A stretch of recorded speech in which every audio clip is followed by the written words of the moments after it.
सापडल्यांना अजून दाखले मिळालेले नाहीत, मग सगळे सोयऱ्यांविषयी अध्यादेश काढून का उपयोग, अशी टीका जरांगे यांनी केली। तर शिष्टमंडळाच्या भेटीवरून देखील त्यांनी टीका केली। उपोषण सोडवण्यासाठी जे आले होते ते कुठे गेले, असा सवाल जरांगे यांनी विचारलाय। याबाबत जरांगे यांच्याशी बातचीत केली आमचे प्रतिनिधी माधव सावरगाव यांनी।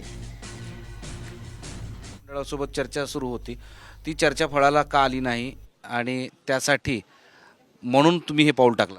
त्यांच्या झाडाला फळत नाही, फळाला काही चर्चा करू करू मग फेस पडेला देईनी नुसती चर्चाच करतात। काय चर्चा करतात कोणाला माहीत, काही मार्ग नाही का। 54 लाख नोंद सापडलं, एकाला प्रमाणपत्र द्यायनात आणि ते हे आणतात सगळ्या सोयऱ्यांचा अध्यादेश आणला म्हणतात आम्ही।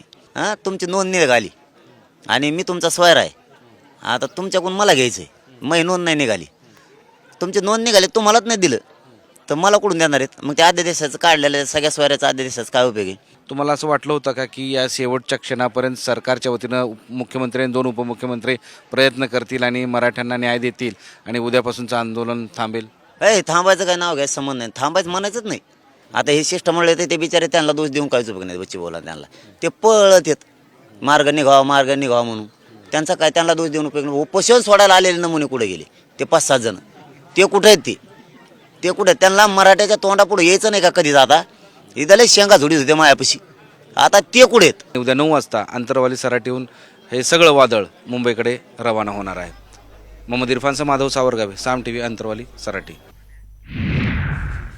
मराठा आणि ओबीसी समाजाला आंदोलनासाठी आझाद मैदानात अद्याप परवानगी देण्यात आली नसल्याची माहिती मिळते। 20 जानेवारीला मुंबईतील आझाद मैदानात आंदोलन करण्यासाठी परवानगी मिळावी यासाठी मराठा आणि ओबीसी समाजानं पोलिसांकडे अर्ज केलेत। मात्र आंदोलनास काहीच तास शिल्लक असताना देखील आझाद मैदान पोलिसांकडून कुठलीही परवानगी अद्याप देण्यात आली नाही।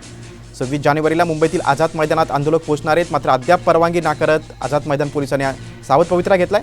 आता हा निर्णय वरिष्ठ पातळीवर घेतला जाणार असल्याची माहिती सूत्रांनी दिली।